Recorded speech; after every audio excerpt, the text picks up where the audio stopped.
Good morning. This is Sally Morgan, physical therapist, craniosacral therapist, and Tellington TTouch practitioner for animals and people. This is Tristan. He's a Corgi. And we're here for Conversations with a Corgi. And we're going to do another episode about this amazing TTouch harness because people have been asking me a lot of questions, and also some of them haven't asked questions yet, and I know they will. So one of the things that's confusing with any harness that you buy is how do you get it on your dog? So first of all, one thing is that these harnesses come, when you get them from me, with the handle on the end, this little thing, and with the whole leash. So it's all one big thing. I guess if you wanted to be creative, you could get like a pink harness with a purple leash, but mostly when they come pink, they're pink. So the important thing to figure out how to get this on your dog is to look for this piece on the top where the two clips are. That always goes towards the tail. Two pieces towards tail. Easy to remember. So when you get it, if you undo everything, because you might when you're trying to figure out how to size it to your dog, and not having bendable legs, it's always a little tricky with Jack getting it on and off. So if you undo a lot of the snaps and now you're like, oh my God, what did I do? First of all, if you have a bigger size, the mediums and up, this little piece here can sometimes slide under these other two. So make sure you still have a triangle here with the one with the attachment clip here in the middle. So when you go to put it on your dog, you're gonna look for this piece here with the two hooks towards the back, and that goes towards the tail. Now you can attach the leash either to this one or the two in the back. A lot of TTouch practitioners do it both ways, so it just depends. I have a long dog, I put it near the back. If I had a big chested dog, like, I don't know, maybe a French Bulldog, I might tend to put it more on the front one. So then you just button it around your dog, and it should come out looking like an H, so you don't button across. And of course it'll be on your dog. So once you establish the back, I usually just, with a new person, I just have them lay it on the dog with that towards the back. And then you can button and unbutton everything to get it around the dog. Now I have him unbuttoned on one side on his neck and on the other side on his back. So I'm just going to undo all of the ones that go around the middle. So here you go. You can sit it on him so it looks like this. And then it's not too hard to find the piece that goes between the front legs. So that's going to be the next thing. I usually fasten up the neck one and then put that one piece between his front legs. Tristan, aren't you glad we're doing this with Jack and not you? And then do it around his middle. Sorry, Jack. Now, to get it on and off, there's a couple of different things you can do. You can undo the two snaps on this side and lay it on him like I just did.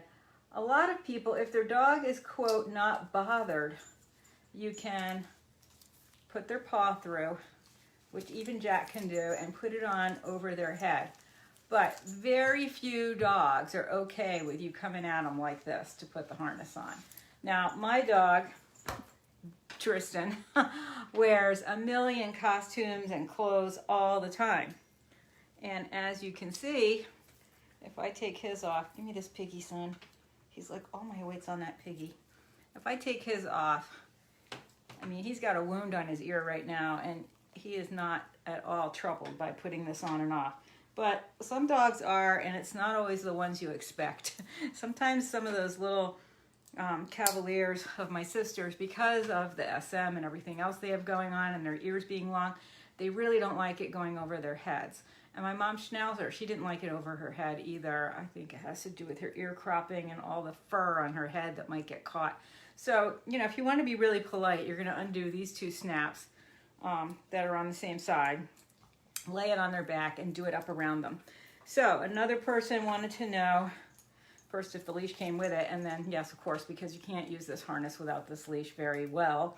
How long are the leashes? Well, they're quite long, as you can see, and then you can lengthen them and shorten them with a little slip thing here. So I have a Corgi.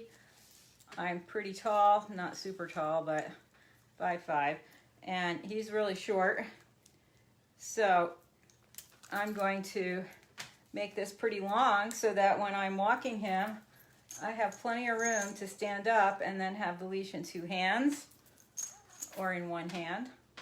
So that's why they're adjustable. Now when I take him into New York City, he's not really a puller on the leash anymore since I've been working with him a long time and we're good pals.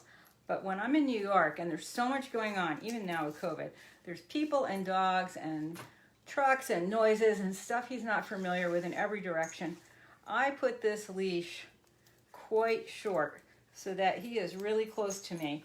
That helps him feel more secure, and then I just use the 1 handle, and it allows me to give him just a little signal. Like I can just turn the handle this way and this way when the leash has a little tension in it, and he'll know where we're going so that I don't go around a corner and he tries to cross the street and then we have a dog situation. So if I'm in a crowded area like that, even in my little town, downtown, it's double wide traffic. So there's 4 lanes of traffic, a lot of parked cars, a lot of bicycles, a lot of dogs walking, people carrying their rats and their snakes as well. So I like to keep a little close contact with my dog. So that's why these leashes are so great, because they're super adjustable and you can make them as long or as short as you need them. And you know, sometimes 90% of the time when I just take him for a walk around here, I just attach the leash to his back and then run this up to the handle. So now I have a more conventional type of leash and I can just walk him like this. Joe, who has the baby Corgi named Arrow, he often puts this leash all the way out when he's walking his dog, especially now we have so many bears in the area. But, you know, if he's starting to get pulley, he'll make it shorter. And then if he's still pulling, then he'll unhook it and put it back around to the front, because, you know, this is a baby Corgi and he's still learning how not to pull because he's super enthusiastic about everything.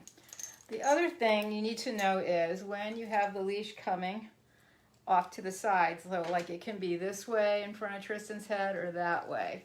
So whatever side I am walking on, you want this coming towards you that way, not like over his head and to you. Do you see the difference? That's really important, because if you go over the head, you're going to pull the dog off balance into you, which is the whole point of having this harness and leash, is not to get your dog unbalanced. So if it goes under his head, then you can walk him without pulling him off balance. And you have the ability to put a little pressure here or a little pressure there. I mean, I'm a horse rider, so I have very dexterous fingers. So I can just do a little this or a little that and give him a signal on either piece of the harness. And I'm hoping one day, maybe tomorrow, to set up a labyrinth in my yard and show you how we use this when we're walking through the labyrinth, and figure out how to film that myself. Since I did the dog yoga with your dog, I've been encouraged to experiment with trying to video myself doing things. And then the baby Corgi guy is going to come over someday and talk about his experience with the harness, so I might be able to get him to film me showing you with Tristan, who's like super good in the labyrinth, had a lot of experience, and baby Corgi, who A, has never been through a labyrinth, and B, is super scared of ground poles. So that would be worth watching to see how we work with those things. And you know, he's a really athletic dog. We'd love him to be able to do baby agility, but if you're afraid of poles, agility is going to be a hard thing for you between the weaves and the jumps. You're just going to want to leave the ring. He's even scared of the teeter, I have to say. He's just a baby Corgi, even though he's a year old. So those are a few little extra things you need to know about these harness and leash sets. If you have any other questions, you can ask me. I've sent out a few to some people already. Do you think you're going for a walk now? We might, but we have a dachshund coming to see us, so we cannot go walkies yet. And we don't have enough time to walk before the dachshund, unless she comes late, because sometimes she likes to come later. You know, in these COVID times, things are super flexible with the time. So anyway, if you have any more questions about these harnesses, let me know. And for those who don't know, the labyrinth is sort of a maze that we use in TTouch for horses and dogs to help show them how to get their balance in their body. And it really does change the chemistry in the brain when they're in the corners of the labyrinth. and it allows them to be able to think, because to think, you have to be calm. And if you're very upset, you, meaning the dog, and your owner is trying to ask you to do something, or your handler, and you can't figure it out because you're so upset, you need to calm down. So using the tools you see here, this harness and leash and the corners of the labyrinth, you are able to process information. That's why it's going to be good for the baby Corgi, because he you know, his dad works a lot, and he just needs to understand what we're asking him sometimes, because he's so excited. Everything is so exciting for him.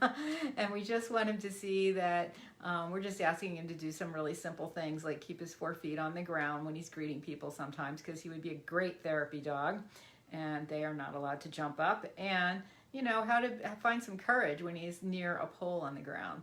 And he's one of those dogs that gets so stressed when he's scared that he won't even eat, and he's not a great eater anyway. So having him in the labyrinth is going to be really helpful. Right, Tristan? He says, yeah, I can show him how to do it. I've been a champion labyrinth goer since the start. So if you have any more questions about these harnesses, you can email me, Sally Morgan, PT, like physical therapist, @gmail.com, or through my website.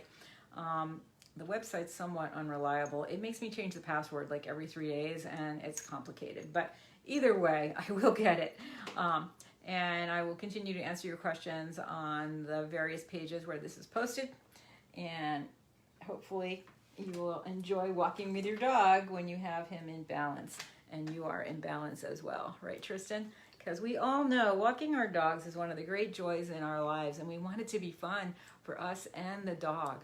Right? Right? You like your walkies? He says, oh yes, it's especially fun when I have baby Corgi to walk with. Your wiener friend's coming this weekend, and your girlfriend Lucy, the wiener's coming today. He says, oh, I would love to take a walk with Lucy sometime. So thanks for joining us. Everybody have a great day. Again, if you have any more questions about these harnesses, let me know. And we'll see you tomorrow. Thanks for joining us. Have a great day.